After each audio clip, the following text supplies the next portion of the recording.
Anambra kwenu ịdị n'otu. Anambra kwenu Onye agha na nwanne ya. Anambra kwezuonu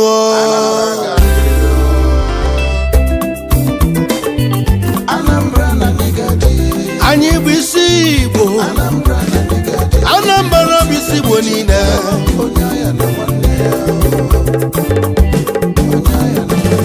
ofu obi ka anyị ji eje Anambra Business Forum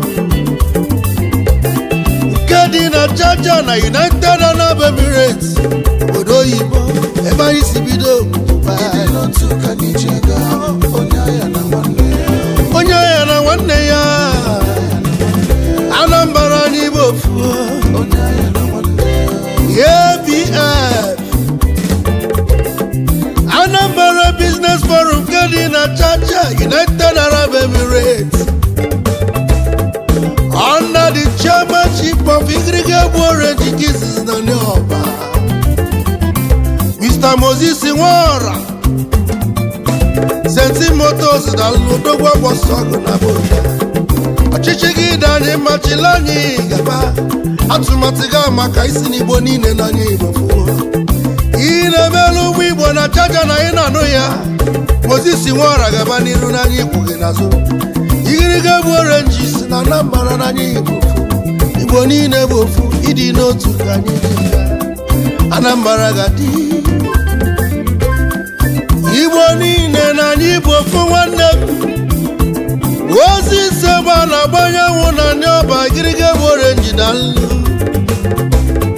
ichegidela echiche kpapụta atụmatụ otu Igbo niile ga-esi chịkọta na Dubai iwe chịkọta anyị ọnụ Anambra niile wee bịakwa anyị nchegbu ofu maka na anyị bụ isi Igbo Anambra maka ọganiru ịdị n'otu ka anyị ji eche mba na Dubai Anambra na anyị bụ onye agha na nwanne ya onye agha na nwanne ya ọnụrụbe nwanne agba n'ọsọ Anambra Business Forum nke dị na Chacha under the chairmanship of Egbanagwanya Igirigagbu Orange na Odogwu na Idemmili jele onye nwewe jele na Maxi na anyị si gị chila anyị gaba Anambra ga-adị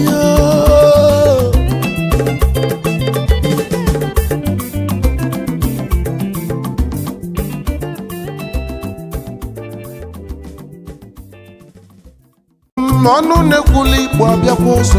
Ijele ọnụ na-ekwuli Igbo abịakwa. Ọnụ na-ekwuli Igbo abịakwa. Ọgbala eziokwu ọtọ nke izizi. Ọ dị nkenke enyi chụrụ igwe enyi ọsọ. Ijele ọnụ na-ekwuli Igbo abịakwa. Ọgbala eziokwu ọtọ nke izizi. Ọgbala eziokwu ọtọ nke izizi. Ijele ijele ijele. Ijele na mmọnwụ ọzara azọ gba ọzọ. Ijele ọnụ na-ekwuli Igbo abịa